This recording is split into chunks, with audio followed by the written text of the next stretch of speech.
कुछ लोगों के जीवन का उद्देश्य सत्य खोजना, ज्ञान पाना और आगे बढ़ना होता है।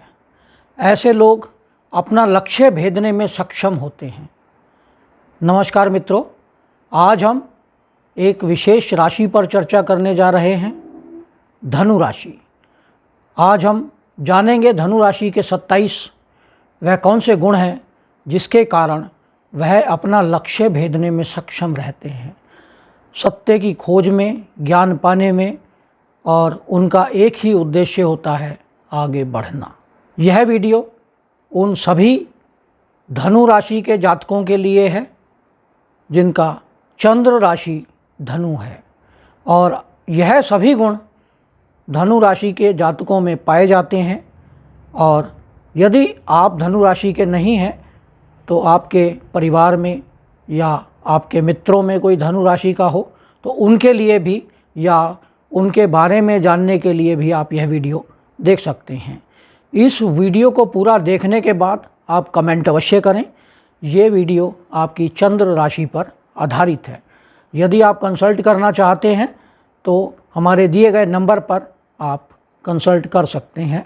धनु राशि, सबसे पहले हम बात करते हैं कि धनु राशि क्या है। धनु राशि, उसका एक चिन्ह है, आधा घोड़ा है और आगे का हिस्सा मनुष्य का है, और मनुष्य के हाथ में धनुष लिए हुए है। कि घोड़ा दर्शाता है कि बलवान राशि है, शक्तिमान राशि है, आगे बढ़ने वाली राशि है, और मनुष्य दिखाता है कि उसके पास बुद्धि भी है, ज्ञान भी है, और हाथ में धनुष बाण लिए हुए है।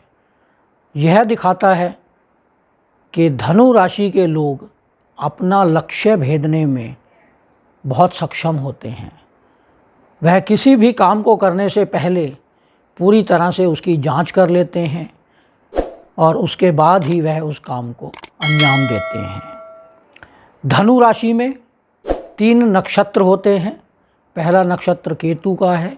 केतु मोक्ष का नक्षत्र है, पिछले जन्म के कर्मों का नक्षत्र है।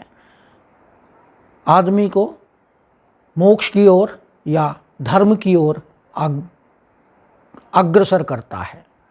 केतु के चारों चरण धनु राशि में होते हैं, इसलिए धनु राशि एक ज्ञान की राशि है, धर्म की राशि है। दूसरा नक्षत्र इसमें पड़ता है शुक्र का, पूर्व आषाढ़ा नक्षत्र, और यह नक्षत्र शुक्र का होने के कारण ज्ञानवान नक्षत्र है, बुद्धिवान नक्षत्र है। पहला नक्षत्र धर्म दिखाता है, दूसरा ज्ञान दिखाता है, और तीसरा नक्षत्र बताता है कि वह कितना प्रभावशाली है।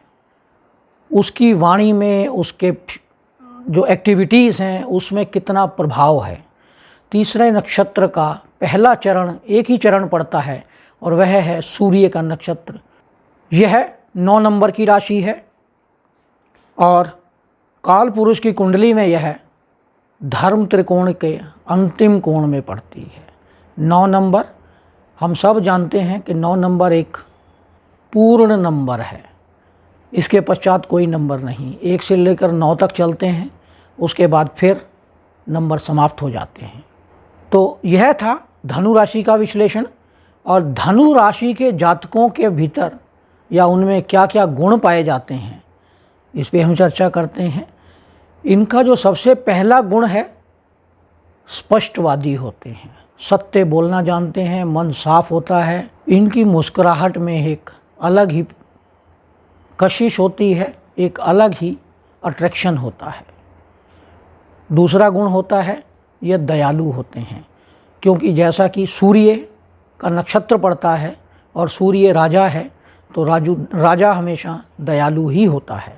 तो इसलिए धनु राशि के जातक दयालु प्रवृत्ति के, स्पष्टवादी, सत्य बोलने वाले होते हैं। और तीसरा गुण होता है इनका, महत्वाकांक्षी होते हैं। महत्वाकांक्षा इनके अंदर बहुत अधिक कूट कूट कर भरी होती है। अगर धनु राशि या बृहस्पति दशम भाव में पड़ जाए तो ऐसे व्यक्ति बहुत ही अधिक महत्वाकांक्षी होते हैं। चतुर्थ गुण इनका होता है कि यह जिस काम को करने की ठान लेते हैं उसे किए बगैर समाप्त नहीं करते, लक्ष्य भेदने में सक्षम होते हैं। अपने कार्य को पूर्ण अंजाम तक ले जाना इनका मेन एक ही एम होता है कि उस काम को कैसे समाप्त किया जाए। जैसे अर्जुन को तीर से केवल पक्षी की आँख ही दिखाई देती थी, पक्षी नहीं दिखता था उन्हें, वह लक्ष्य भेदने में पूर्ण सक्षम थे। पांचवा गुण इनका होता है कि यह ईमानदार होते हैं, क्योंकि केतु है, धर्म का प्रतिनिधित्व करता है। केतु मोक्ष का प्रतिनिधित्व करता है और मोक्ष बिना ईमानदारी के संभव नहीं है। ईमानदारी के कारण इनका छठा गुण है कि वह दूसरों की बातों में बहुत जल्दी आ जाते हैं, दूसरे इन्हें अपने कंट्रोल में कर लेते हैं और बहला फुसला भी लेते हैं। सातवां गुण होता है इनकी शरीर की बनावट। इनकी आँखें बादामी अट्रैक्टिव आँखें होती हैं, मस्तिष्क चौड़ा होता है, ऊपर उभार लिए होता है, गर्दन लंबी होती है और बाल आगे की ओर झुके होते हैं। जैसे घोड़े को आपने देखा होगा, क्योंकि इनके सिंबल में आधा घोड़ा है और आधा पुरुष है, तो घोड़े के जैसे बाल आगे लटक कर आ जाते हैं, ऐसे ही इनके बाल भी आगे लटक आते हैं। आठवां गुण होता है कि इनमें गुस्सा अधिक होता है, क्योंकि 9वीं राशि अग्नि तत्व राशि है। धनु राशि अग्नि तत्व राशि है, इसमें सूर्य का नक्षत्र विराजमान है, शुक्र का और केतु का नक्षत्र विराजमान है, तो इनमें ईगो भी पूरी होती है। अपने काम को करने के लिए पूरी ईगो के साथ और पूरे जोश के साथ करते हैं अपने कार्य को। 9वां गुण इनका होता है कि यह धर्म के ज्ञाता होते हैं। धर्म सीखना, समझना, उसके बारे में ज्ञान प्राप्त करना इनका एक शौक़ होता है। 10वां गुण होता है कि इन्हें पढ़ने और सीखने का शौक़ होता है। कोई भी सब्जेक्ट इन्हें मिल जाए उसको सीखना चाहते हैं, सीखने की एक बहुत अच्छी आदत होती है इनकी। 11वां गुण होता है कि ये सत्य के खोजी होते हैं, क्योंकि केतु का नक्षत्र है, मोक्ष का है, धर्म के मार्ग पर लेकर चलता है इनको केतु, तो यह सत्य की खोज की ओर आगे बढ़ने लगते हैं। परोपकारी स्वभाव होता है इनका। 12वां गुण है इनका कि ये लीडर होते हैं, दूसरों को लीड करना जानते हैं। 13वां गुण है कमांडिंग नेचर है, किसी बड़ी संस्था के कमांडर हो सकते हैं, आर्मी में कमांडर बन सकते हैं, या सर्विसेज में कमांडर हो सकते हैं, या किसी ऐसे ग्रुप का कमांड करते हैं और उसको अपने कंट्रोल में रखते हैं। 14वां गुण होता है इनका कि यह डोमिनेटिंग स्वभाव के होते हैं, दूसरों को अपने कंट्रोल में रखना चाहते हैं, लेकिन खुद को दूसरे के कंट्रोल में नहीं जाने देते, क्योंकि यह गुरु है। देवगुरु बृहस्पति इसके स्वामी हैं, तो गुरु हमेशा गुरु होता है, दूसरे को अपने शिष्य बनाकर रखता है, वह दूसरे के कंट्रोल में जाना नहीं चाहता। 15वां गुण होता है इनका कि यह उच्च पदों पर आसीन होते हैं, उच्च पद प्राप्त करते हैं, सरकार में हों या नेता हों, उच्च पद इन्हें मिल ही जाता है। 16वां गुण होता है इनका कि यह बड़े राजनेता बनते हैं, बड़े सरकारी पदाधिकारी बनते हैं, धर्म गुरु बनते हैं, धर्म वक्ता बनते हैं। 17वां गुण होता है इनका कि यह ज्ञान के भंडार होते हैं।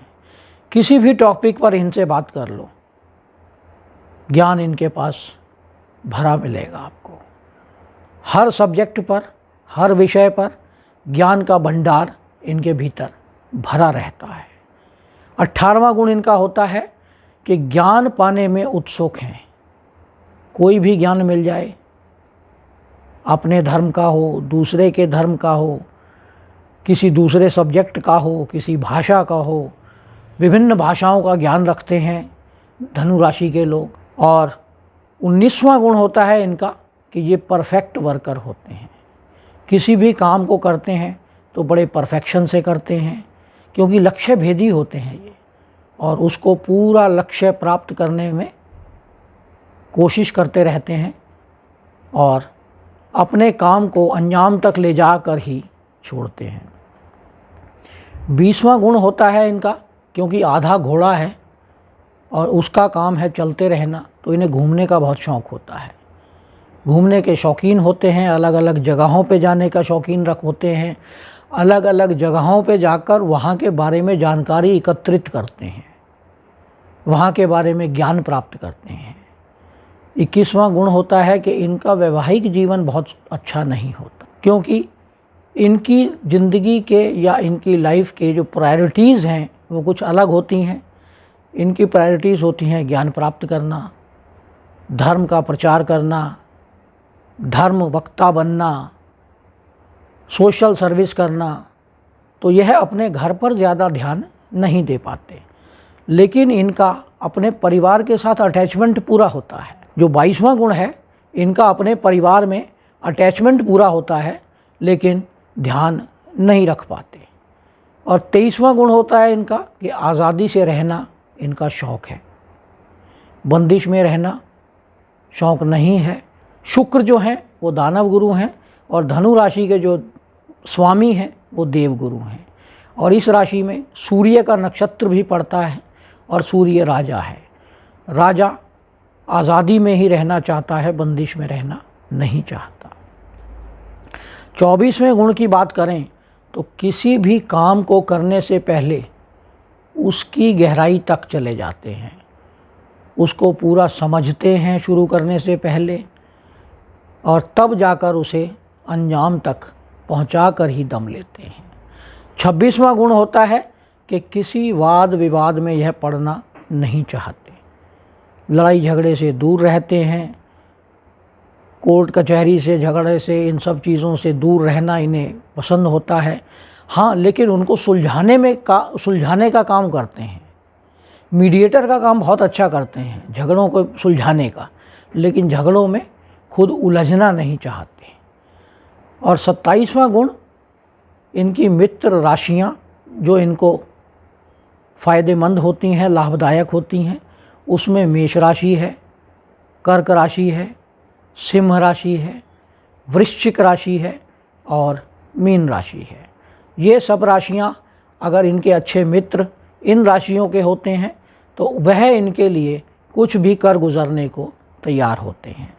इनका भाग्य उदय 29वें वर्ष में होता है और इसके पश्चात यह जीवन में आगे बढ़ते चले जाते हैं। धनु राशि के जातक अगर किसी के मित्र हों, सच्चे मित्र हों, तो उन पे पूरी तरह से विश्वास किया जा सकता है और वह कभी किसी को धोखा नहीं देते। तो यह था धनु राशि का विश्लेषण। यदि आपको यह विश्लेषण पसंद आया हो तो इस पर कमेंट अवश्य करें, और यदि आपने हमारे YouTube चैनल को सब्सक्राइब नहीं किया है तो इसे सब्सक्राइब करें, लाइक करें, शेयर करें, साथ ही बेल आइकन का बटन भी दबा दें, जिससे आने वाले सभी वीडियो आपको मिलते रहें। धन्यवाद।